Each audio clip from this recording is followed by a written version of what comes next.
Veníamos hablando, continúo con la conversación, que bueno, que esto es un canal de salud, un podcast de salud, pero que cómo no va a tener importancia la economía, el dinero en la salud, sea que uno tira de lo otro, me decías, o viceversa, ¿verdad? Sí, sí, totalmente. Hay gente que empieza por la salud y luego está, mm, estas dinámicas de ir mejorando en una parte de tu vida, puede ser, pues eso, comiendo mejor, haciendo más deporte, tiran a cuidar más la salud financiera y otros al revés. En mi caso me centré más en la salud financiera y eso llevó a centrarme más en otras partes de la salud, pues el tema de nutrición, tema ejercicio, ahora tema descanso, pues una cosa lleva a la otra. Sí, no, y que hasta el final, si estás apretado de dinero, si no llegas al final de mes es imposible, yo creo, mantener la salud, ya ese nivel de estrés es más que suficiente para enfermar. Y luego, por otro lado, que no estás pensando en salud si a nivel supervivencia no te da, ¿no? Exactamente. Eh, y al contrario, ¿no? Y luego, al final, el tener cierta estabilidad económica te puedes ir fijando en ir mejorando en todos los aspectos de tu vida y, por supuesto, también el autocuidado. Bueno, de lo primero a mí que te he escuchado y he leído en tu web es que con 11 12 años leía las páginas salmón de los periódicos. Yo con 11 12 años, gracias, y me leía la portada del Marca. Mm, mm, Esto, mm. esto no, lo pones como anécdota, pero normal no es. A ver, me llevó, digamos, la curiosidad a esto. Es algo que me interesaba bastante, o sea, siempre me interesaban los números, la bolsa me parecía algo muy numérico. Luego cuando te metes ya ves que hay mucho más detrás de los números. Hay una realidad empresarial que hay que analizar con muchos aspectos cualitativos, pero yo siempre he sido de números y pensaba que podría haber alguna forma de pronosticar lo que haría la bolsa a una semana vista, de una semana a otra, que luego también te das cuenta de que no, porque la realidad empresarial es mucho más complicada y la inversión que de sus frutos requiere más tiempo. Pero bueno, digamos que esa fue la curiosidad inicial. De hecho, estoy leyendo el libro de Scott Adams, de Dilbert, que se titula algo así como Cómo fracasar en casi todo y aún así Mm, triunfar, sí. y habla de la parte de a qué dedicarse, en qué centrar nuestras vidas y, y recomienda el autor que busquemos qué intereses teníamos de pequeños y en base a eso intentar enfocarse laboralmente, porque suele ser algo que nos va a costar mucho menos de adultos. Ujú. Em, o sea, que cuando leías o cuando intentabas intuir qué iba a pasar con la bolsa, a modo de juego, claro. ¿En qué te fijabas? ¿Cómo lo hacías? Eh, ¿Venía de familia? O sea, o algún tipo de relación con alguien en el que te pudieras apoyar o en el que te picara la curiosidad por algún lado o fue totalmente espontáneo? No, fue algo espontáneo, la verdad.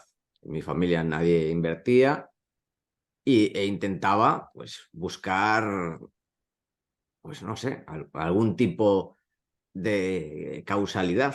Leía las noticias, en algunos casos sí que había alguna noticia relacionada con la subida de la semana, pero muchas veces era a posteriori, claro, te llegaba la noticia y después subía. Entonces, tenía esa curiosidad y me Ujú, interesaba también las historias que contaban de las empresas, yo qué sé, Tabacalera tenía unos resultados de un 25% más.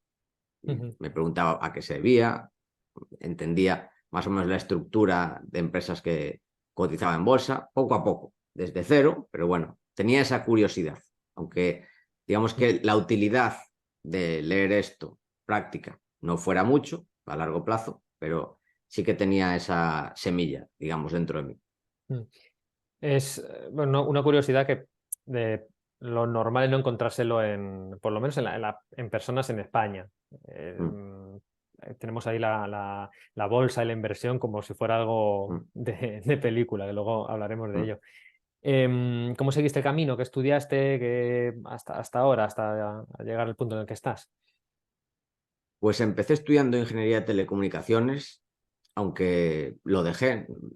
Hice solo el primer año en Vigo. No le vi, mm, digamos que si siguiese igual le veías más contenido, pero al principio era todo matemáticas y física pura y pues no me veía haciendo eso, incluso con la gente que tenía de compañeros, era gente que sí que tenía más pasión por eso, yo no la tenía y había que dedicar a hacer un esfuerzo muy grande.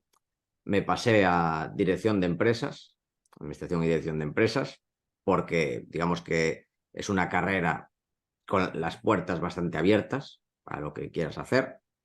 Estudié un máster después en finanzas en Irlanda y después de eso, que coincidió el máster con la gran crisis financiera, que no conseguí encontrar trabajo busqué en Londres, bueno, trabajos internacionales en banca de inversión y era muy complicado porque estaban en 2008 más bien despidiendo a todo el mundo, o sea, fue la Mm. gran crisis financiera de las últimas décadas y justo me cogió a mí, entonces volví a mi ciudad, seguí formándome por mi cuenta sobre temas de inversión, empecé a trabajar también y no relacionado con temas de inversión y me saqué también la carrera de Derecho, un poco como, no voy a decir como hobby, pero como algo que me parecía útil, pero sin plan para dedicarme al derecho.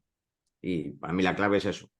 Aunque no el camino que tienes prefijado no se cumpla, pues hay que seguir adelante, seguir esforzándote, seguir haciendo cosas y al final los resultados acabarán llegando. Mm. No sé si es el que te refieres, el trabajo que no tiene que ver con la inversión, el de fue una asesoría, una gestoría. Sí, pero bueno, también estuve dando clases particulares, hice varias cosas. Trabajé en algún comercio, en hostelería, bueno, lo que me iba saliendo para sacar dinero, lo Ajá. más, digamos, más trabajo de, de sueldo mensual fue ese, pero sí, hice un poco de todo. Mm. Bueno, en este trabajo, en el de la asesoría, imagino al final lo común, ¿no? Es que vaya mucho pequeño autónomo, empresas Mm. muy pequeñitos, que le lleven pues, los impuestos, las declaraciones y demás. ¿Qué experiencia tienes tú del conocimiento general de la población respecto a finanzas? A ver, de ese tema, o sea, en la asesoría fiscal, ese tema tampoco lo hablaba mucho con los clientes. Yo me dedicaba a lo mío, a gestionar temas puede ser temas fiscales o temas contables. Digamos que ese tema no lo trataba con los clientes, pero en general, tengo que decir que los últimos años ha cambiado mucho. Yo creo que gracias a la apertura de conocimiento que ha supuesto Internet, blogs, podcasts, canales de YouTube, en general creo que se ha abierto muchísimo el conocimiento estos últimos 10-15 años, pero cuando volví de Irlanda, sobre el año 2008-2009, pues, digamos que, bueno, que sigue habiendo muchísimo que mejorar, por supuesto, pero dejaba todo que desear, especialmente si lo comparabas con el nivel que había en Irlanda. Entonces, mis amigos Mm. irlandeses, pues digamos que el nivel era alto. Alto, que es normal, estaban estudiando un máster en finanzas, pero en general en la sociedad irlandesa se veía otro interés por el ahorro, otro interés por la inversión. Eso también se ve en Reino Unido, en Estados Unidos, países nórdicos. Aquí la cultura financiera era nula y ahora está evolucionando a mejor, pero bueno, todavía le queda un gran camino para recorrer. Sí, quizás lo que más se podía acercar era el tener unos ahorros en el banco y el asesor de la oficina de la sucursal que fuera, ¿no? Te decía, bueno, creo que podemos hacer esto con el dinero. A algunos no le fue muy bien así. Sí, que además hay que tener en cuenta que muchísimas veces el asesor no tiene ni idea. El asesor es una persona que le llaman asesor, pero en realidad es un vendedor. Le dice desde arriba, tú cada mes tienes que colocar X cientos de miles de euros en estos fondos, estas preferentes, lo que sea. Y los argumentos son estos. O sea, no busca lo mejor para ti, sino te vende lo que le dicen desde arriba que tiene que vender. Sí, quizás no es perder toda la confianza o que sea algo maligno, pero que tienes que tener los ojos abiertos porque es igual que si vas a una tienda a comprarte un televisor. Te va a intentar venderte lo que interese en ese momento, o ropa o lo que sea, ¿no? Exactamente. O sea, hay que tener Mm, cuidado. También depende de la persona. No todos son iguales. Hay gente que está preparada, que tiene más ética, pero la mayoría de gente, insisto, no creo que sea por falta de ética, sino por falta de formación, porque hace su trabajo, le dicen que haga esto, que es un producto muy bueno para esto, para esto, y no saben diferenciarlo. mm. El que, o sea, falta incluso de formación del que está en la oficina del banco. Exactamente. Yo estoy pensando ahora en el caso de las preferentes bancarias, Mm, que fue algo bastante grave en España. Muchas personas que la vendían no sabían el riesgo que asumían estas preferentes. De hecho, muchos la compraban, presionaban desde arriba a sus propios empleados para que comprasen esas preferentes. Y mm. quien la vendía no sabía el riesgo real de estos activos. Sé que es antiguo, ahora ha salido en 200 telediarios y está muy explicado, pero si puedes dar pincelada de lo que eran las preferentes, ya que ha salido el tema. Pues básicamente eran activos financieros en base a que, bueno, es una especie de participaciones en los beneficios futuros del banco. Depende de cada uno, porque ha habido de diferentes cajas, de bancos, que prometían una rentabilidad a cambio de que el banco siguiese existiendo, siguiese teniendo beneficios. ¿Qué pasa? Eran bancos y cajas que estaban a punto de quebrar. El sistema financiero español está a punto de quebrar. El problema es que, en general, yo creo que quien trabajaba y que asesoraba no tenía ni idea, porque muchas veces se está culpando la televisión a la gente que lo vendía por falta de ética, y yo creo que era más bien por falta de conocimiento. Mm. Una persona sin tener ningún estudio, ni idea de finanzas, incluso de sus propias finanzas, ¿no? Que esto no debería ser así. Mm. em, que de forma muy básica, ¿cómo debería de empezar o qué acciones debe empezar a realizar en su día a día para mejorar su salud financiera? A ver, Desde mm, el ahorro, un ahorro pequeño, ¿no? Hablamos de una pareja que con su hipoteca o su alquiler, que a lo mejor entran en casa entre los dos 2.500, 3.000 euros, y al final del mes sobran 400, no lo sé, me lo estoy inventando. sí. Entonces, ¿qué hago con esto? Lo meto en el banco, con esto es con lo que ahorro para hacerme un viaje al mes, ¿cómo se puede gestionar para que a la larga me vaya mejor? A ver, el primer paso es lo que dices, ahorrar, porque mucha gente no ahorra. Incluso mucha gente acomoda su nivel de gasto a sus ingresos. Y si esa pareja de ganar 2.500 pasa a ganar 3.500, también pasa a gastar más. Y también está bien que esa pareja ahorre 400, pero muchas parejas no lo ahorran, van al límite y se lo Mm, gastan. En España es bastante común bueno, en España y en todo el mundo, no solo en España, pero es bastante común ir al límite y no ahorrar. O sea, ahorrar es el primer paso, tener en cuenta que a medida que evolucione tu salario, es normal ir mejorando con el paso del tiempo, intentar, sí que puedes tener un cierto mejor nivel de vida, pero no gastarte todo este ingreso extra. Y para mí la clave es intentar poco a poco ir aprendiendo, dedicar tiempo a la formación financiera. mm, Esa es clave, no depender de los demás, ni de mí ni de nadie. mm, Tener, escuchar, leer, ver si lo que dicen las personas tiene sentido, tiene lógica y es un proceso de aprendizaje continuo, igual que con la nutrición también. Pues es importante, sí, puedes ir a un nutricionista, pero no dependas solo del nutricionista. Ten también tu criterio propio, ve formándote, ve creando en este núcleo de habilidades esenciales, necesitas algo de criterio propio. ¿Qué libro o qué recomendarías de lo más básico para empezar a saber qué hacer con los ahorros? Pues uno básico de gente que parta de cero absoluto puede ser Alicia en Wall Street, de Luis Ayue Bellosta, que a un par de amigos se lo recomendé y les ayudó a introducirse en este mundo del ahorro, de la inversión a largo plazo, del interés compuesto. Yo creo que está bastante bien.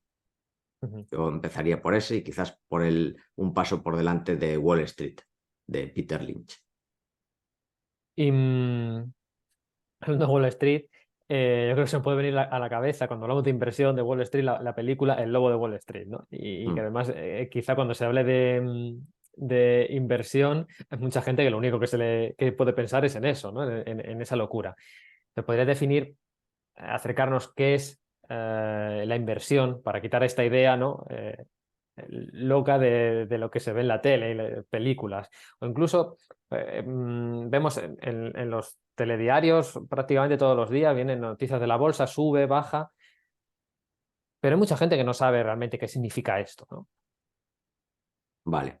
Bueno, la inversión en general, pues tú dispones de un capital y digamos que lo inviertes, bueno, estoy usando otra vez la misma palabra, digamos que adquieres algún activo, puede ser financiero o real, para obtener un beneficio a corto, medio o largo plazo. Puede ser un activo financiero, por ejemplo, un bono a 3 meses del Estado español, que lo compras por 1.000 euros y te devuelven en un mes o en 3 meses 1.010 euros. Bueno, pues tienes ahí una rentabilidad.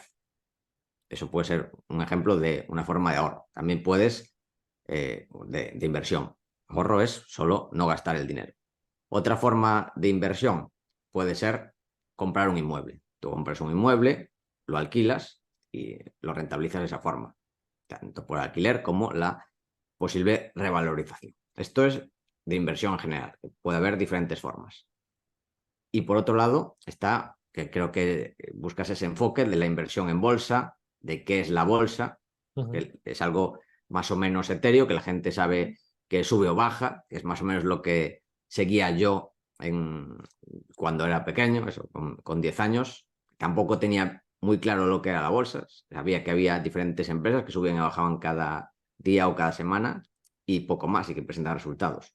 Pues al final la bolsa tiene una serie de empresas cotizadas, no todas las empresas cotizan, pero muchas de las mayores empresas del mundo sí, y tú lo que puedes ser es dueño de una parte de esa empresa.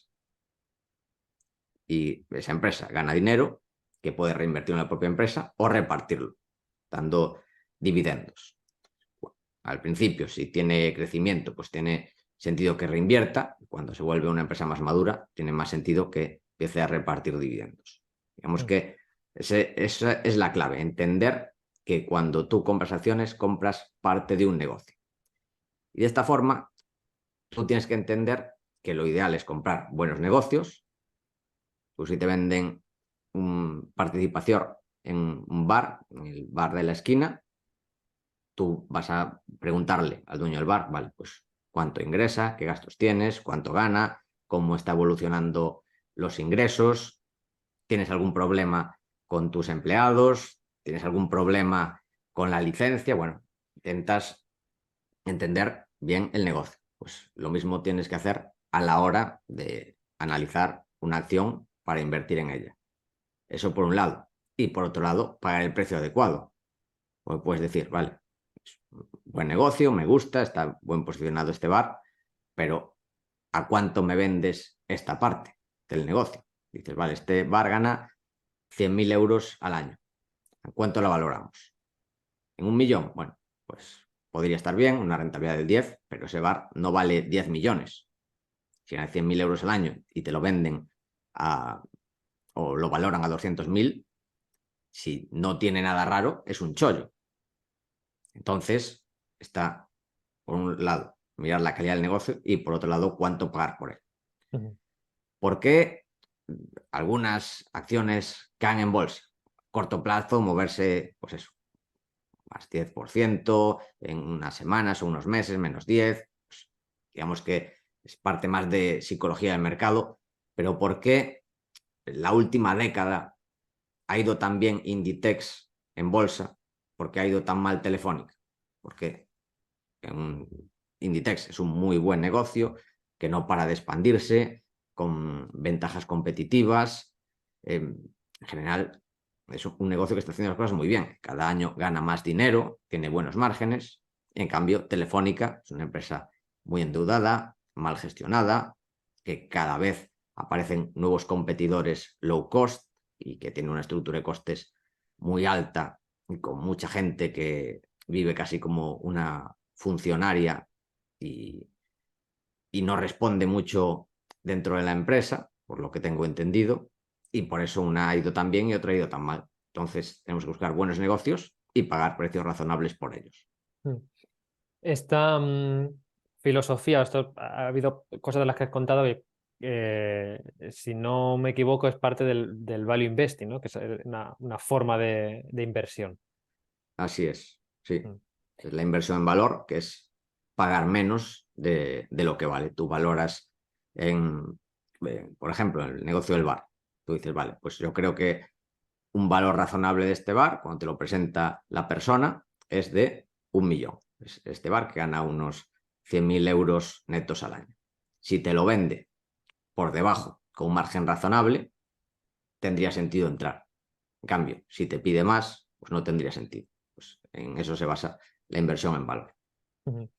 Y imaginemos, ¿no? Esta pareja imaginaria que hemos dicho antes, que tenía ese ahorro de, me da igual, 200, 300, 400 euros al mes, o se han puesto un presupuesto y parece que pueden ahorrar eso, pero no, en este momento no saben valorar empresas, por lo tanto es un riesgo muy alto ponerte a comprar empresa por empresa.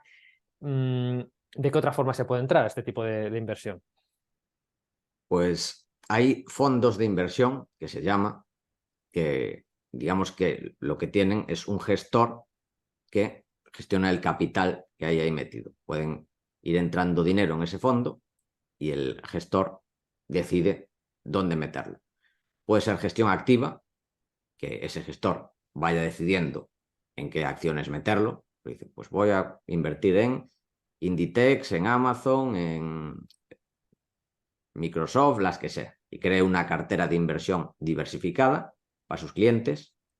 O hay otra opción que está teniendo mucho éxito y con razón, porque es de bajo coste y no hay mucho que pensar, que es la indexación, que tú compras un índice, principalmente el Standard & Poor's 500, que es el índice principal de la bolsa estadounidense, está muy bien diversificado, y tú lo que haces es comprar, pero no hay un gestor. Digamos que automáticamente te replica la cartera del Standard & Poor's 500. Y así te olvidas de todo. Y suele tener comisiones muy bajas. En cambio, la gestión activa suele tener comisiones más altas. Esta opción de ahorro siempre va a ser mejor que tener el dinero en el banco. A corto plazo, no. La rentabilidad de la bolsa a 10 años nunca ha perdido dinero. Pero si compras en mal momento, puede pasarte de todo. Puede pasarte de todo. A corto plazo, insisto. O sea, tú, por ejemplo, inviertes un dinero que tenías ahí ahorrado y sucede lo que pasó con el COVID o en la guerra de Ucrania y de repente te cae la bolsa un 20-30%. Al final, los negocios que hay en la bolsa son los mismos. No hay que olvidarse. Tú compras parte de un negocio y cuando sucede eso, lo que te están dando es esos negocios a precio más barato. Es una oportunidad. ¿Cuál es el problema? Si tú necesitas el dinero a corto plazo, puedes tener un problema, porque si quieres vender justo en ese momento, te van a dar mucho menos. Por eso es muy importante solo invertir el dinero que no vas a necesitar a 5 o 10 años. Mi Sí, recomendación. sí, que eso es eso, ¿no? Un dinero, un ahorro que no puedes necesitarlo, no puedes estar dependiendo de ello para mañana, porque entonces sí que te la estás jugando, o en lotería. Exactamente. Y normalmente sueles necesitarlo en el peor momento. Mm, Las caídas de la bolsa suelen darse cuando hay problemas en la economía real.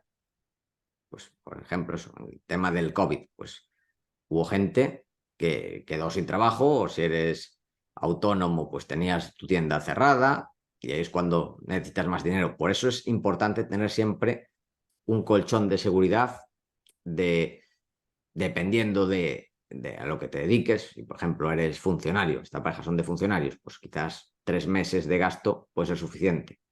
Si eres mm, eh, asalariado, 6 meses puede ser, o autónomo, dependiendo también de tu situación, porque puedes ser asalariado y saber que no vas a tener ningún problema, que es una empresa solvente, que dependen de ti, pues 6 meses puede ser suficiente, pero puede ser asalariado en una empresa que lo está pasando mal, entonces en ese caso igual mejor tener un margen de 12 meses de gastos. Y luego mm, también, si pasa algo, intentar reducir los gastos lo máximo posible. mm. Eso entra dentro de la planificación financiera. Como, como resumen de lo que vamos hasta ahora y para que a la gente le pueda picar un poco el gusanillo y informarse más y poder formarse, creo que las claves está en fijar un ahorro, sea el que sea, pero un ahorro que no, Sí, si todo va bien y entran más ingresos, que se pueda aumentar el ahorro más que aumentar los gastos, que no vayamos a por el restaurante que es más caro porque ahora sí puedo, o el coche es más caro porque ahora tengo un sueldo para eso, sino fijar un ahorro mensual, anual, eh, sí, um, con ese dinero que se ahorra. Hay distintas formas de inversión, pero antes de eso, tener un colchón que dependiendo de la circunstancia de cada uno, puede ser 3, 6 meses o un año. Y ahí ya sí, quizá el primer paso pueda ser un fondo indexado que, sí, y un segundo con más formación, pues a lo mejor empezar a trastear y a mirar mucho sobre alguna empresa o algún sector concreto y de la bolsa. Digamos sí, que sería por ahí, ¿no? El paso a paso. sí. Y Mm, esto, volviendo al principio, esto al final se ve reflejado en la salud, mm, porque con el paso del tiempo, claro, esto también lleva su tiempo, igual que comer bien. Tú empiezas a comer bien, puedes empezar a sentirte un poco mejor los próximos meses, pero los resultados llevan años. Comer bien o hacer ejercicio, pues esto es mm, igual. Por mm. empezar a invertir, no vas a tener un patrimonio que te dé un colchón financiero, una seguridad financiera muy grande los primeros meses, pero con el paso de los años, generando interés compuesto y ahorro continuo, ya ves, te encuentras en una situación financiera más holgada, que eso influye mucho en el estrés, sabiendo que puedes tener algún problema, algún imprevisto y que no va a trastocar tu vida, Mm. que eso puede causar mucho estrés. Han nombrado el interés compuesto, que hemos estado, en realidad es de lo que hemos estado hablando con esto de invertir, en Mm. lo que se está buscando, ¿no? Y a largo plazo, pero no lo hemos definido, así que si puedes decir lo que es el interés compuesto se llama el efecto bola de nieve, ¿no? Esto es difícil verlo así, comentándolo. Esto gráficamente se ve muy claro. Básicamente el interés compuesto es que tus inversiones dan unos intereses y después, con el paso del tiempo, tú no ganas solo intereses sobre tu inversión inicial, sino intereses sobre tus intereses. Y eso, poco a poco, parece que no se nota, pero a largo plazo se nota muchísimo el efecto bola de nieve que se llama, que es el incremento de la rentabilidad a través del interés compuesto. Te lo explico con imágenes bastante claro en mi curso de introducción de cadena de inversión, que también te preguntaste por libros, pues quizás yo empezaría también con eso para entender cómo funciona el ahorro, el interés compuesto, forma de ahorrar, y se ve muy gráficamente la No, no, diferencia de interés simple e interés compuesto y cómo influye la rentabilidad y el paso del tiempo. Y es algo exponencial. O sea, matemáticamente es así. y luego en notas vamos a dejar todos los enlaces y pondremos los libros, todo lo que nombremos. Y última pregunta así de inversión a nivel personal. En la vivienda, comprar, alquilar, en qué casos, porque también en España hemos tenido siempre pues, el primera inversión, ¿no? que se fija uno es comprar la casa, meterse, el poder optar a una hipoteca para lo primero, la casa. No sé si es una buena decisión, buena filosofía o en qué casos es buena y en qué casos es mala. A ver, yo vivo alquilado, pero también viví en casa propia. ¿En qué me baso? En la relación también es al final inversión en valor, en plan, ¿cuánto me cuesta comprar una casa? ¿Cuánto me cuesta alquilar? En general, en mi ciudad, comprar casas, si es un alquiler bajo, te sale rentable. En cambio, si vives en casas mejores, suele ser mejor alquilar. ¿Por qué suele suceder esto? Porque la gente, una vez que ya tiene cierto nivel de vida, prefiere tener casa propia. Ujú. Entonces eso hace que las casas de mayor calidad sean mucho más caras. Estoy hablando que una casa de 100.000 euros puede tener un alquiler de 500 euros, aproximado, 500, 600 euros, pero una casa de 300, 400.000 euros no tiene un alquiler de 3, 4 veces más, sino del doble. Y eso también para arriba, incluso casas de 1.000.000, pues si lo normal, si una de 100.000 te cuesta 500, 600, pues la de 1.000.000 tendría que costarte 5.000, 6.000. Pero no, aquí la de 1.000.000 te puede salir 2.000, 2.500. Entonces, en general, hay que analizar cada situación. Depende del precio de la vivienda, el precio del alquiler, pero en general, eh, en mi ciudad, que es Coruña, para casas de menor valor sale rentable comprar y para mayor valor sale rentable alquilar. Luego hay otros aspectos que hay que tener en cuenta.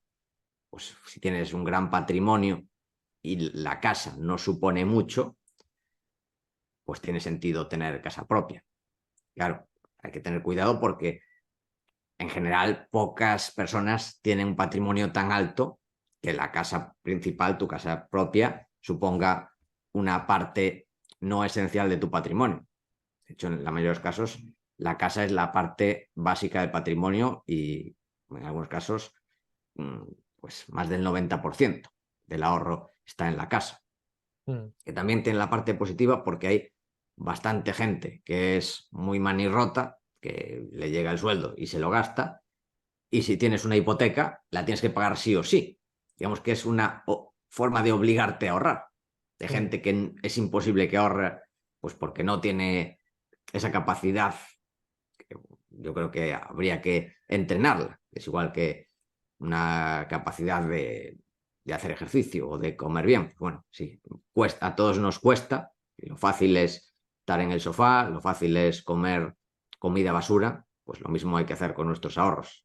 Es un esfuerzo ahorrar e invertir. Lo fácil es gastar todo a fin de mes, pero yo intentaría hacer los números, pero en el caso de gente que diga que no, que es imposible, pues puede tener sentido hipotecarse, haciendo los números y que también teniendo margen de seguridad, ver que va a poder pagarla en años buenos, en años malos, teniendo un colchón de seguridad por si hay meses, pues si eres funcionario, pues no vas a tener estos problemas, por lo menos en España. Pero si trabajas por cuenta ajena o por cuenta propia, pues vas a tener un colchón también ahí apartado. Bueno, hay que analizar, insisto, caso a caso, también comprar casa, pues hay que buscar comprar casas a buen precio, también es importante el precio que pagas. Yo viví en casa propia, pero estuve años buscando oportunidades. Al final me compré una casa pues muy bien de precio, que la vendí hace poco, hace un año y pico, porque veía que ya se había recuperado el precio de la vivienda y que en la bolsa está habiendo muchas oportunidades con la invasión de Ucrania. Entonces aproveché y la vendí y moví todo mi dinero a la bolsa. Ujú. Insisto, hay que mirar caso a caso. Claro, la opinión general yo creo que es más escuchas que con el alquiler estás tirando dinero.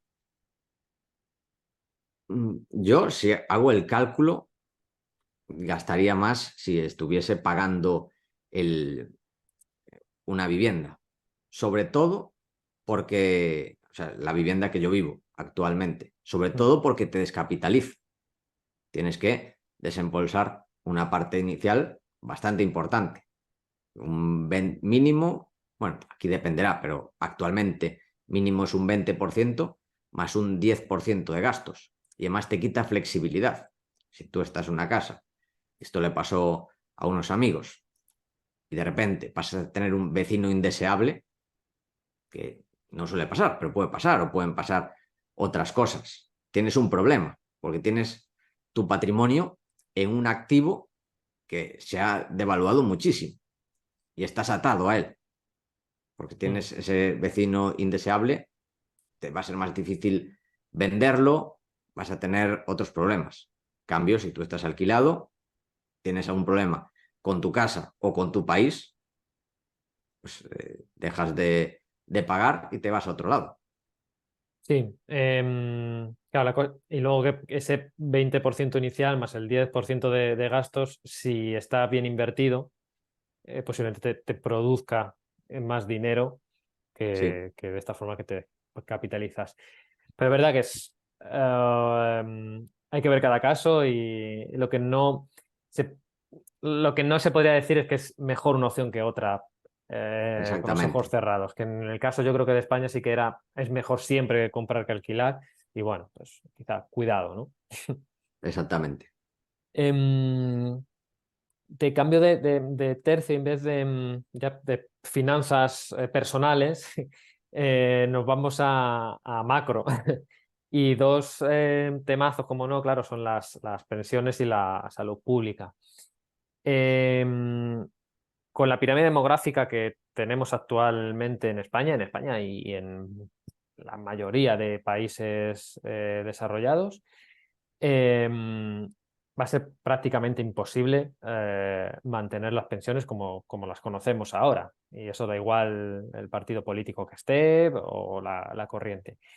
Entonces, esto es divagar casi, pero no sé si puedes decirnos causas, alguna posible solución, algún ejemplo de país que conozcas, que esté poniendo ya las manos a la obra, que esté haciendo algo que pueda ser una buena solución.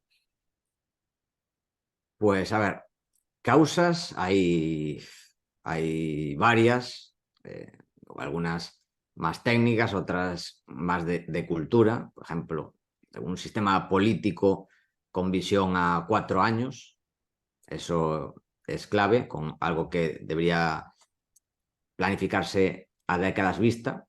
Digamos que el político de turno busca ganar y mantenerse en el poder los próximos 4 años. Luego ya el siguiente, dentro de 4, 8, 12, se comerá el marrón.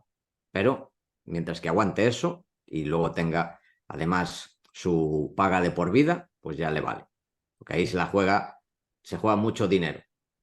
Y hay un problema de agencia, que es que tú puedes prometer con el dinero de los demás y si ganas, te van a dar a ti un montón de dinero. Eso pasa con el sistema político en España, que es Mm. básicamente lo que está pasando, es una compra de votos. Compra de votos, votadme a mí y yo os doy esto, esto y esto. Eso sí, con vuestro dinero. Eso no se dice, pero es así, es la realidad. Con vuestro dinero o con el dinero de vuestros hijos, que es lo que está pasando con el sistema de pensiones en España. Hay un vídeo muy, muy bueno de VisualPolitik. No sé si conoces el canal de Sí, VisualPolitik. y he visto ese vídeo además. El Y vídeo de sí, las pensiones sí. es muy bueno. Lo llama gerontocracia. Exactamente, de la Eh, gerontocracia en España, que ahí sí, la población está muy envejecida y claro, dile a los pensionistas que le vas a bajar las pensiones. No te votan ni de broma, ya sabes que no vas a ganar las elecciones. Entonces, hay un problema de esta gerontocracia en España. Otro problema estructural que está mejorando, pero que sigue existiendo, es una incultura financiera. Más la gente mayor, la gente más joven, pues por necesidad casi, está empezando a centrarse más en a interesarse más por esta cultura financiera, pero sigue siendo un problema a día de hoy estructural en España, a pesar de esta mejora. También, pues, ¿por qué no se habla en los medios de comunicación? Es que hay muchos temas, por ejemplo, por la publicidad institucional. O sea, es difícil que los medios de comunicación saquen ciertos temas porque dependen buena parte de la publicidad institucional. Entonces, sí que sacan temas, pero muchas veces incluso están pactados con gente del propio partido político que critican. O sea, si entiendes cómo funcionan los medios de comunicación en España, pues algunas cosas meten mucho miedo. mm, Y, o sea, es todo. O sea, es una estructura que hace que el sistema difícilmente vaya a cambiar. mm. Sí, y con polarización, Pues, miedo, ahí exactamente. puedes manejar a las masas. Claro, o sea, tampoco, o sea, la persona, el pensionista que depende únicamente de la pensión para subsistir en este momento, desde luego no se la puedes bajar, pero es verdad que se echan falta que se expliquen los datos como son. Es decir, señores, es imposible.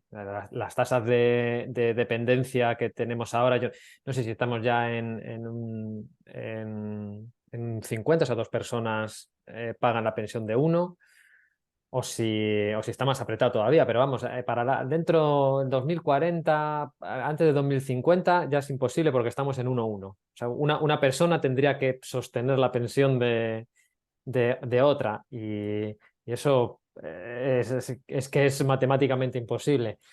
Y es verdad que en ningún medio lo escuchas. No sé cuál es la solución, es un problema Claro. complejísimo, pero lo que has dicho luego no ayuda. A ver, es complejísimo, pero es muy fácil de ver que los números no dan. O sea, No dan, no cualquier dan. persona que sepa sumar y restar lo sabe. O Mm, sea, y que los políticos no paren de repetir que no pasa nada, que los números dan, y además que se inventen unas proyecciones absurdas y para sostenerlo y que aún así no dan, porque va a entrar mucha gente nueva del baby boom que se van a jubilar con pensiones máximas, sí, no con pensiones sí. mínimas, porque ahora hay mucho pensionista con pensiones mínimas y va a entrar mucha gente y con pensión máxima. Eso es insostenible. Mm, Y, o sea, cualquier persona, insisto, que sepa sumar y restar, le dan los números de que esto no es sostenible y el sistema de pensiones ya ha quebrado muchas veces. O sea, no es que vaya a quebrar ahora. O sea, ha habido bastantes quiebras en las últimas décadas, pero no es que quiebre y digan, pues ya no vamos a pagar nada. No, lo que hacen es ir reduciéndolo con diferentes ajustes, ir dando la patada para adelante, como hacen los políticos, eso, a 4 años, 8 años y que le toque después al siguiente.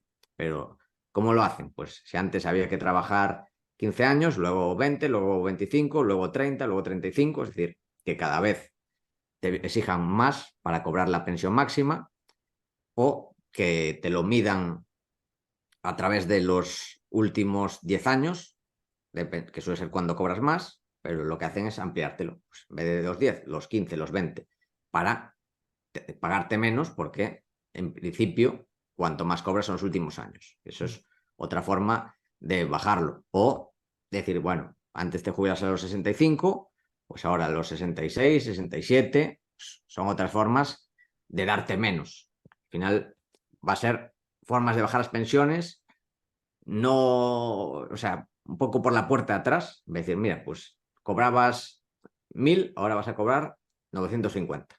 Eso no lo van a hacer porque queda feo, entonces lo hacen de otras formas que quedan menos feo. Pero una de las soluciones, que ya lo llevan tiempo haciendo y lo van a tener que seguir haciendo más, es ir bajando las pensiones poco a poco. Otra, subir impuestos, que el problema es que estamos en un límite de ahogo fiscal que ya es insostenible. Se está viendo cómo mucha gente se está marchando a otros países y eso tiene consecuencias que retroalimenta negativamente el sistema de pensiones, porque sí, es, insisto, comprar, sacar dinero a corto plazo, pero lo pierdes a largo plazo, porque la gente se va o no invierte. ¿Para qué voy a hacer un negocio aquí en España? Pues no lo hago, o trabajo menos porque no me interesa porque estoy pagando una tasa impositiva muy alta. Y otro pilar es meter inmigrantes. Es que, ¿qué inmigrantes quieren venir a un país así? Claro. No traes inmigrantes de altísima cualificación, que son los que te interesa que paguen muchos impuestos porque tienen unos salarios muy altos, o son los inmigrantes que crean empresas. Esos no vienen a un país como España. Si vienen es por el sol, pero poco más. Entonces, la solución, pues, es complicada. Bueno, a nivel individual, desde luego, lo que se pueda hay que ahorrarlo, hay que pensar en que la pensión va a depender de uno mismo, porque en algún momento tiene que caer. Vamos pasando la pelota de 4 años en 4 años, pero es verdad que en algún momento esto va a parar. Y no sé si tú tienes una alternativa diferente a lo que, a lo que se está haciendo.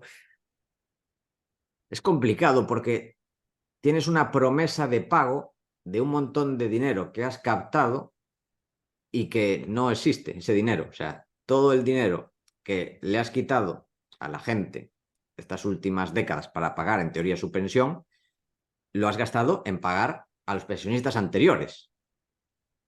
Y la gente, mucha gente, mayoritariamente, cree que iban cotizando su pensión y que tienen su dinero guardado. No, ese dinero se lo han gastado. Ese dinero no existe. O sea, para que paguen las pensiones futuras, se la van a tener que quitar, ese dinero se lo tiene que quitar a alguien en el futuro. Ese va a ser el gran problema. O sea que si hubiera un cambio de modelo, habría que hacerlo, pero a su vez pagando todo este dinero que se debe, entre comillas, que en realidad no se debe. O sea, el Estado te paga lo que le da la gana al Estado pagarte, o lo que puede, mejor dicho. Y eso va a ser una sorpresa para muchos, porque los números no dan, y a medida que pasa el tiempo van a dar menos. O sea, en general, yo recomiendo a la gente de mi edad, no que no cuente con una pensión pública, pero que cuente con una pensión de subsistencia. Más bien, si ahora los jubilados que cobran la máxima viven muy bien, yo creo que las próximas décadas, sobre todo los que cobran más, los jubilados que cobran más, van a tener una merma importante en el poder adquisitivo, porque es que los números no salen, básicamente. Y otro melón importante es el de la salud pública. No sé, bueno, no sé, no. Es un sistema que desde luego no está siendo sostenible y está pasando también en otros países. No sé si conoces algún modelo que haga viable el gasto en salud. En España, por ejemplo, el gasto sanitario por habitante, o sea, de media, en prepandemia, tengo el número aquí, 2.451 euros por persona, de media, teniendo en cuenta que hay personas que no pisan el médico en general y afortunadamente personas jóvenes, ¿no? Pero el coste lo mismo, es un coste altísimo, es de lo que más gastamos en el PIB. Yo ya lanzo uno. El modelo debería ir hacia la prevención y se ahorraría muchísimo, pero claro, ahí entran en juego otros factores económicos que no sé si, si son tan populares. Lo Sí. mismo, ¿no? No sé si conoces otros modelos y nos puedes contar al respecto.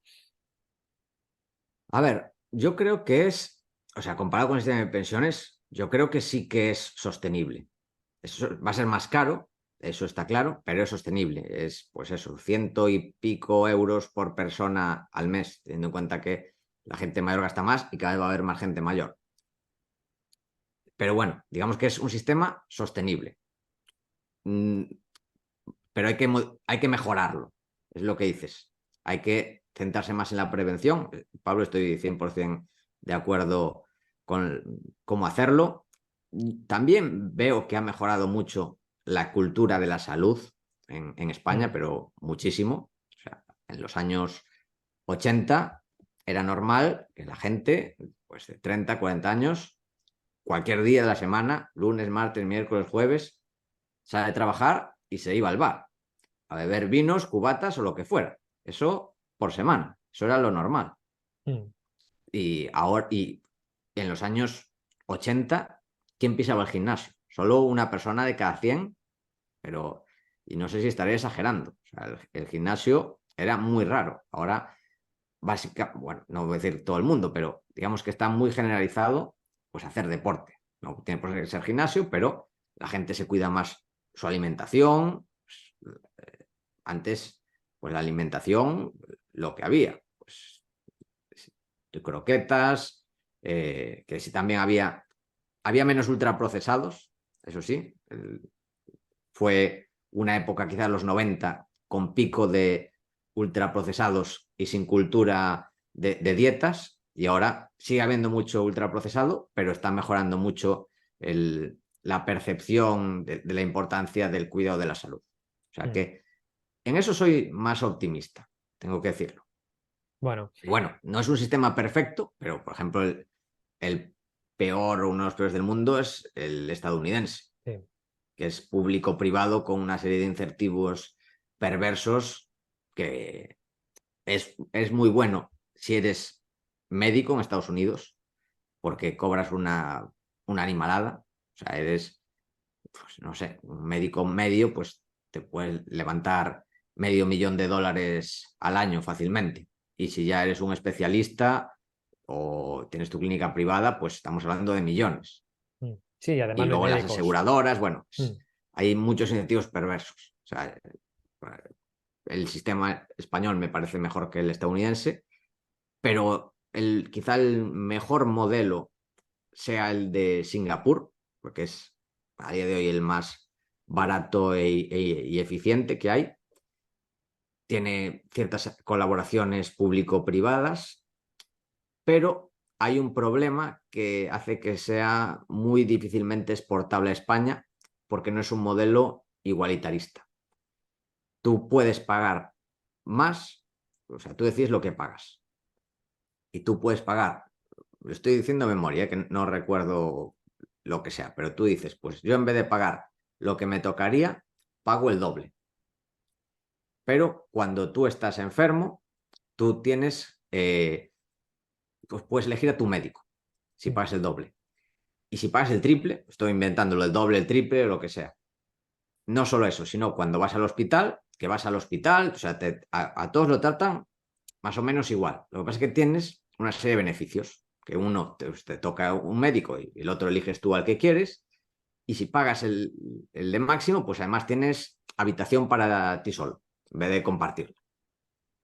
Sí, creo que Que, va así, va con un mínimo o el que no paga, que sí, sería con habitaciones compartidas y tienes una atención, pues con el médico que toque, que al que final al es final como, no tienes problema, o que sea, es te como va en a España. curar. Claro, exactamente. Sería el modelo, sería como España, o sea, no eliges nada y Sí, tal, y pero luego puedes una pagar serie de mucho más, incentivos. claro, que pagas muchísimo más del coste. O sea, Mm. coste elegir médico para el sistema es cero. Y tener habitación eh, para ti solo, pues tiene un pequeño coste, pero pagas muchísimo más que el coste. O sea, desde un Sí, punto de vista racional tendría sentido, pero en España sería impensable, porque aquí es un país eso, igualitarista y que todo el mundo tiene que recibir lo mismo. Da igual que opcionalmente tú decías pagar el triple y que eso beneficie muchísimo al sistema. Culturalmente, yo creo que es inexportable a día de hoy. Mm. Además, yo no sé, no estoy seguro, pero no sé si en al pagar más y a elegir médico, yo no sé si tienen cierta competencia entre centros que les hace más competitivos, claro, porque intentan hacerse con los mejores profesionales que son los que quiere elegir el paciente. Pero sí, sí, sí, es verdad lo que dices en España, ¿no? Que, o sea, Mm. es difícil exportarlo. Y esto Pues, sin contar las huelgas que te harían. Las huelgas claro. que, o sea, cuando quieres cambiar cualquier cosa, el sistema educativo, el sistema, lo que sea, tienes unas fricciones dentro de los funcionarios que lo hacen también más complicado. Pero yo aquí, al margen de eso, yo digo por cultura nada más, que ya Mm. sería muy complicado. Sí, yo que he estado bastantes años en salud pública y hay profesionales Mm, brutales, además pues, con los sueldos y los medios que tienes. Y si, o sea, aparte de las condiciones que te pueden ir quemando, em, hay poco incentivo para mejorar. Al final es lo que pasa en el sector público, ¿no? Entonces, cuando el incentivo es sí, es subir el sueldo cada 3 años, por trienios, que es tal cual, ay, si mejoro no lo puedo aplicar, o si lo aplico tampoco me beneficio en nada, eso te puede ir empujando a conformarte. Desde la parte profesional, hablo. Y luego sí. y el paciente, menos mal, ¿no? A que ahora sí que se ve mucha más prevención, consciente o inconsciente, ¿no? Pero hay más gente en los gimnasios. No es tan normal encontrar los bares llenos después de los trabajos. Mm, Entonces, esa es la esperanza también que cuando se llega a la jubilación no se necesite tantos mm, cuidados. Pero bueno, sí, esas dos partes, esas dos patas del sistema, ¿no? El profesional y el totalmente. usuario. Mm, Sí, a nivel profesional pasa lo que dices con todos los funcionarios, que la mayoría trabajan bien, hacen lo mejor que pueden, pero por un lado, su trabajo está muy definido, lo que pueden hacer y lo que no. Entonces, aunque se le ocurran cosas buenas que hacer, tienen las manos atadas y eso la gran mayoría de buenos profesionales, pero luego además hay una minoría de malos profesionales en el sector médico, entre los profesores, que tienen inmunidad, no les puedes mm, echar. O sea, entonces hay esos dos problemas que tienen difícil solución, siguen sin mm. solucionarse. Y bueno, volviendo a tema salud, pero más individual, tenía que también aquí apuntado que tu comida favorita es el pulpo a feira. Mm. Eh, todos los días, evidentemente, no comes esto, pero ¿cómo intentas cuidar tu alimentación y también todos tus hábitos de vida para potenciar tanto em, salud personal como salud financiera, ¿no? O sea, que cómo se potencian uno con otro. ¿Y qué haces tú para poder llevarlo a cabo? Sí, esto lo hablé hace poco con unos amigos que digamos que, bueno, y lo que hablábamos nosotros antes, que una vez que rompes como una barrera en tu vida, puede ser, en mi caso, empecé con la parte más financiera, pues luego intentas también romperla en otra, en este núcleo de salud, finanzas, eh, salud, bueno, estamos hablando de física, pero también salud psicológica, todo esto intentas mantener un equilibrio básico en estas fuentes de satisfacción vital, digamos. Mm, A nivel salud, yo lo que hago a nivel salud, alimentación, pues intento basar mi dieta, mi alimentación en comida real, carne, verdura, frutos secos, no ultra procesados, tanto evitar los autoprocesados. No tomo azúcar tampoco, intento evitar el gluten porque a mí me sienta mal. O sea, no es que sea, ahora no me sale la palabra, celíaco. celíaco, eso, Mm, no me sale la palabra, pero me cuesta un poco procesarlo, entonces intento evitarlo, no del todo, pero sí que intento evitarlo. Bebo principalmente agua o té, café a veces también, pero sobre todo agua y té. Tomo también algunos suplementos como creatina o omega 3 que no son necesarios, pero bueno, pueden ayudar un poco, sobre todo el omega 3, creatina, sobre todo a la hora de hacer ejercicio, que también hacer ejercicio es algo que te retroalimenta con la dieta. Cuando haces ejercicio, pues te ayuda a hacer mejor dieta. Cuando haces mejor dieta, te tira también a hacer ejercicio. Son otras partes que se retroalimentan. Y en este caso, a mí me ayudó mucho Marta Mármol, de la que hablamos, que bueno, tiene también el podcast Nutrición Imperfecta, y que estuvo aquí también, estuvo aquí, le estuviste entrevistando, que en mi caso, que también hablamos un poco del sector salud, tuve años de gastritis crónica, yo iba a mi médico y básicamente me decía, bueno, pues nada, tienes gastritis crónica y a tomar omeprazol y no tiene solución.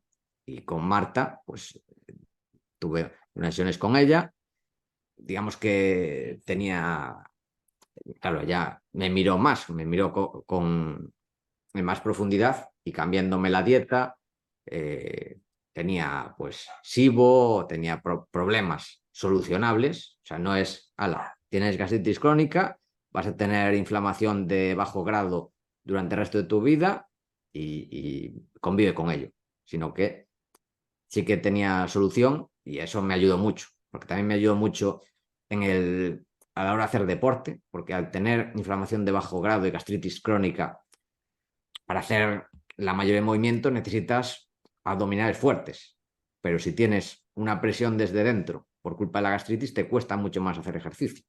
Y eso me ayudó mucho. Y es una pena que, eso, que haya tanta gente, además, que tiene esto y no lo miren en el sistema de salud público. Te receten omeprazol y ya está. Sí, yo, vamos, no lo sé, tiro la estadística así al vuelo, pero más del 90% de pacientes, independientemente de que vengan directamente por problema intestinal o por cualquier otra causa, tienen algún tipo de disfunción, de problema a nivel digestivo.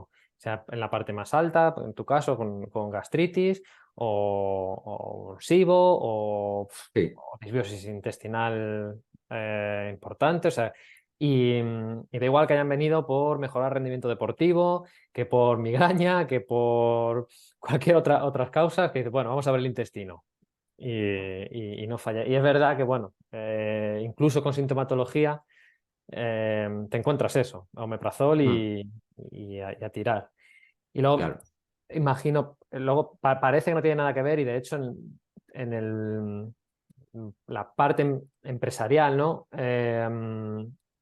Suele también, o lo he visto, ¿no? Que puede ser más descuidados en salud por el estrés que se genera, ya sea, hablo de a nivel de gerentes, a nivel de finanzas, este tipo de trabajos, al final la forma de controlar el estrés o de bajarlo, que no es desde luego la acertada, es termino tarde y me voy a beberme una copa, cervezas, y entras en un bucle peligrosísimo.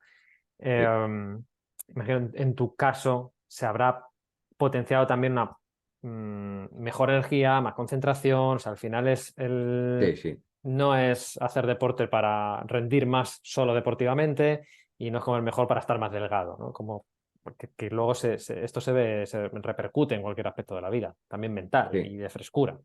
Mm. totalmente. Sí, sí.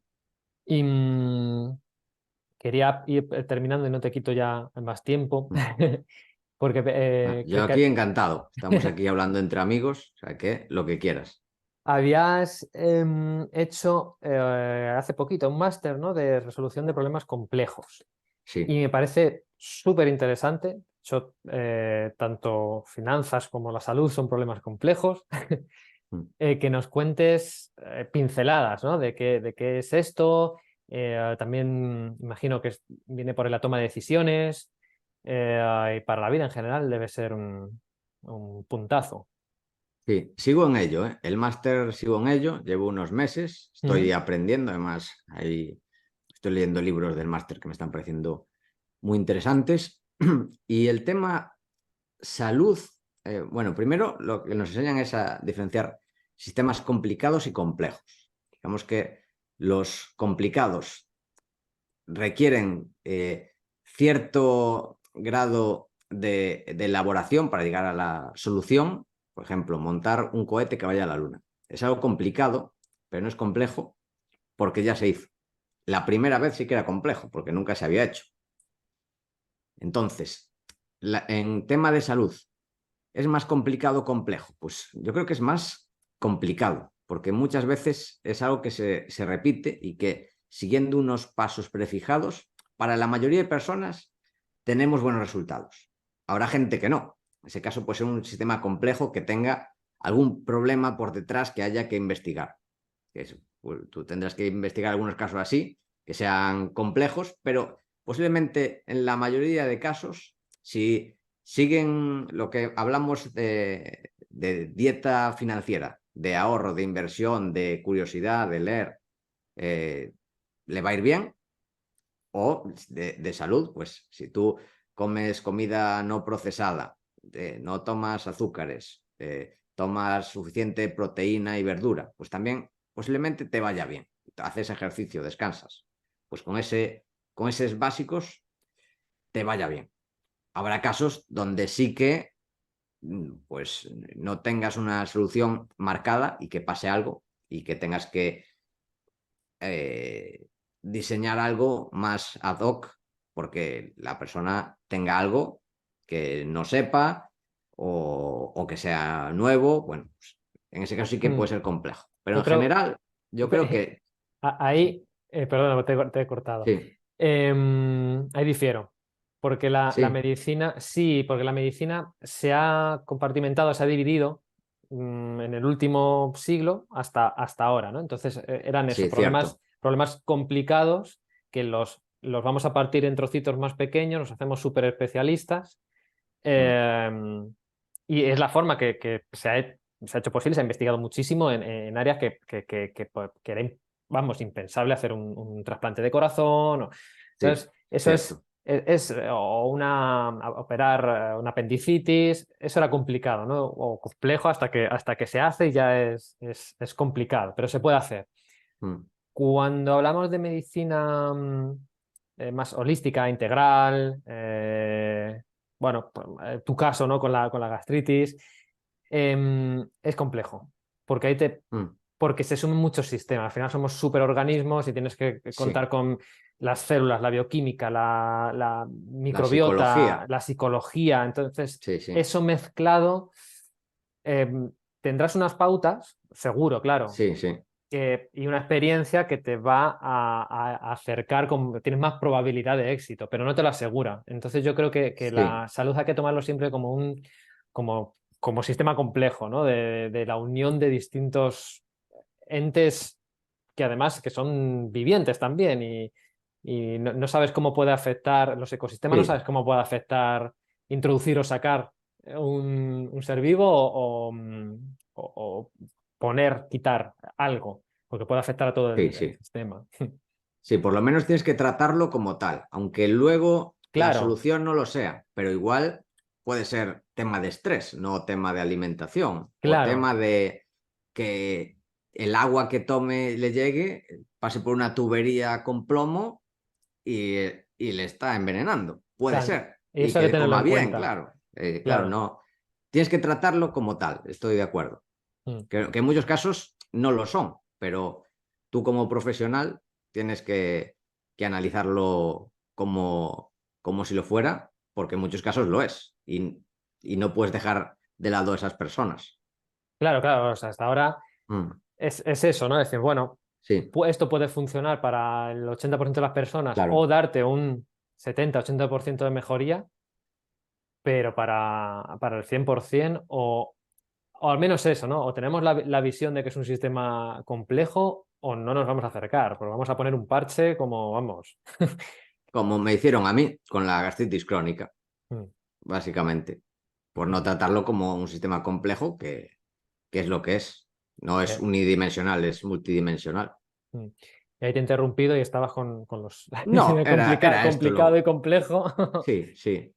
Yo creo Y, que quedó bien explicado. y maneras de... o sea, ¿y cómo te enfrentas a un problema complejo en general en la vida?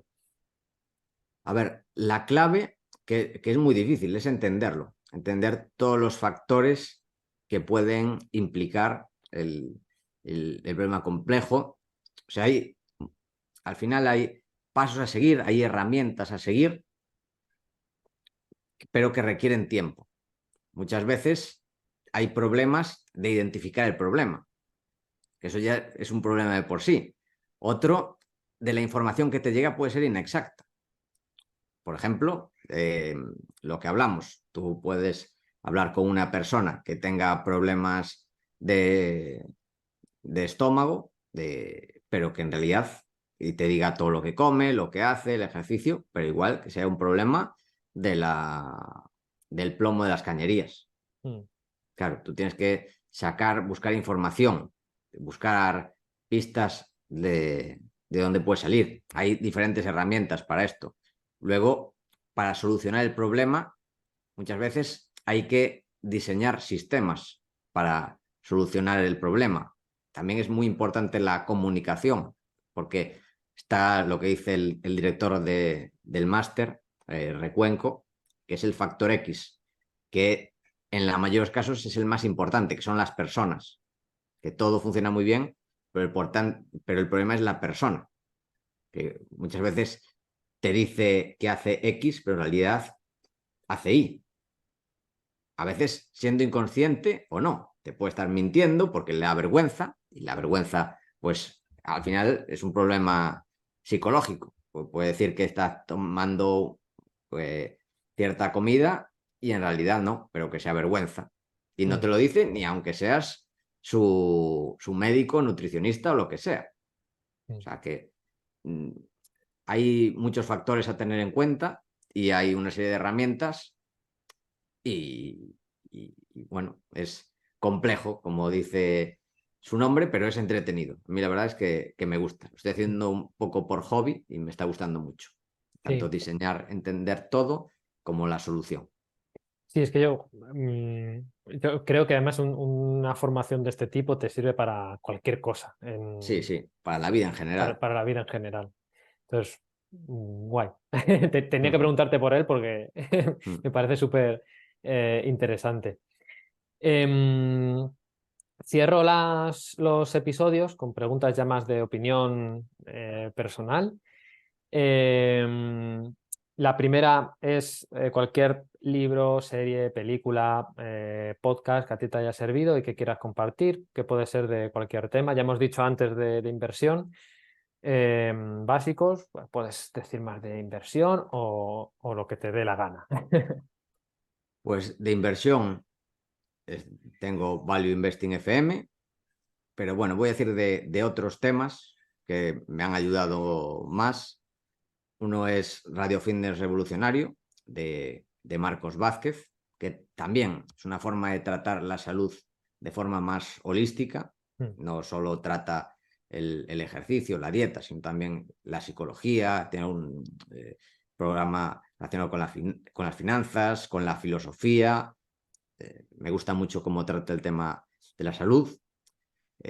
Pues ya comenté a Marta de Nutrición Imperfecta, de marketing. A mí me ayuda mucho el programa, el podcast de Joan Boluda, de marketing online. Y así de general, que es un buen amigo, Píldoras del Conocimiento, que trata diferentes temas relacionados con la vida en general, que me gusta mucho. Esto con relación a podcast y libros de Marcos Vázquez, diría Invicto, que lo tengo por aquí, si no me equivoco. Bueno, seguro que tengo la mayoría por aquí, no sé dónde estarán. Estoy viendo saludablemente también por ahí. También, sí, sí. Sí, De de él. Marcos tengo todos. Mm, Tengo Saludablemente, Invicto, Salud sí, Salvaje. yo creo que Sí, es un referente en la divulgación en habla hispana, vamos, sin duda. Mm, sí, sí, sin duda. También un libro que me gusta mucho, que pues el libro que más veces haya leído, es El arte de la guerra, de Sun Tzu. ujú, Y después dos libros más para recomendar, que son poco conocidos, pero que en su ámbito creo que son muy buenos. Uno es Getting to Yes, que es de negociación, es el método Harvard de negociación, creo que está traducido como obtenga el sí, que al final todos negociamos, pero Sí. no tenemos ningún tipo de formación en negociación. Es un libro que recomiendo bastante porque no es un libro muy popular, pero a mí me ayudó mucho sobre cómo estructurar la negociación, más de buscar posiciones, lo que importa es la creatividad de entender a las partes y buscar soluciones que satisfagan a ambos, más que encasillarnos en una parte y tirar de un lado a otro, más creatividad que lucha. Y por otro lado, uno que estoy leyendo del máster, Good Strategy, Bad Strategy, sobre estrategia que puede ser militar, puede ser empresarial, pero puede ser para cualquier otra parte de la vida, que me está gustando mucho, que es una recomendación del máster y la verdad es que es de los libros que más me ha gustado de los últimos años. Sí, le tengo, no me lo he leído todavía, pero está en la Sí. biblioteca. Ese sí que está sin traducir, eso hay que decirlo, de momento. Mm. Sé que una editorial con la que tengo contacto está en ello, pero lleva su tiempo todo este proceso. O sea Sí. que igual en un año y pico ya estará, pero de momento está solo en inglés. Good Strategy, Bad Strategy. Y series, películas, pues me gusta mucho la serie Succession, me ha gustado mucho. No sé si me ha servido, no, creo que no, pero no, en general no veo series ni películas, pero me parece una seriaza, la verdad. Y película, pues mi favorita es Forrest Gump. Ya Sí. lo comento en el sobre mí que Eh, te dio curiosidad lo me de dio Forrest curiosidad Gump. lo de Forrest Gump, sí, iba a decir que por qué esa y no... A ver, es que es una película extremadamente bien ejecutada. O sea, si te la cuentan, te dicen el argumento, pues es difícil pensar que pueda ser buena, muy buena. Dices, bueno, pues no sé, es rara. Además, no tiene antagonista. Si Es verdad. miras la mayoría de películas, pues tiene su protagonista y tiene su antagonista. Mm. Aquí no tiene antagonista. Y la ejecución, pues eso, tiene muy buen guión, muy buena interpretación, que como curiosidad, la forma de hablar Forrest Gump la sacó en base al Forrest Gump de pequeño. Está el Forrest Gump joven, que era un niño del Mississippi profundo, del sur profundo, bueno, por ahí estás tú cerca, Sí. y, y lo sacaron de ahí y Forrest le copió la forma de hablar. O sea, no es que le dijeran cómo hacerlo, que de hecho el niño ese acabó en el ejército estadounidense, el que hace de Forrest joven. Y nada, pues eso, está todo bien hecho. La historia, banda sonora, el humor, es una película bonita en general. O sea, es Mm. una ejecución, un resultado impecable, en mi opinión. Mm. No, a mí a mí me gusta la película, pero sí Mm. me llamó la atención. Bueno, me llamó la atención de todas formas cuando alguien dice que tiene una película favorita. Bueno, esa por qué? Bueno, no sé si tengo una película favorita, Mm. pero, pero, Mm. pero sí, sí. Última pregunta, ¿qué es la salud Mm. para ti? Pues para mí es tener la capacidad de vivir la vida que quieres, por un lado, con la energía física y mental, tenerlo, y luego no tener molestias ni físicas ni mentales. Me gusta mucho Nassim Taleb, que también podría recomendar alguno de sus libros, Mm. y siempre habla de la vía positiva y la vía negativa. O sea, ¿para qué es la salud para mí o para qué sirve? Pues para poder hacer cosas. Y entonces tienes que tener la parte capacitante y evitar las incapacitantes, Mm. tanto física como mentalmente, que es lo que hablamos antes, esa parte holística de la salud hay que tenerla en cuenta porque una retroalimenta a la otra, sin Mm. duda. Sí, yo digo que para mí es libertad y va muy en Mm. consonancia con eso, ¿no? Porque al final es hacer lo que quiere con la capacidad física y mental para eso. Exactamente. Muy bien, pues muchas gracias por este ratazo. Nada, Pablo, un placer y ha pasado el tiempo volando. Pues nada, espero que la gente se haya quedado con unas pinceladas y que empiece a investigar, que eche un vistazo a tu canal y nada, que sirva y que les guste. Y bueno, enhorabuena, Pablo, también por tu labor de difusión y por esta nueva forma de hacer las cosas con esta salud funcional más holística, que creo que es el futuro y que todavía nos queda muchísimo camino por recorrer y que tú estás ayudando con ello. Muchas gracias.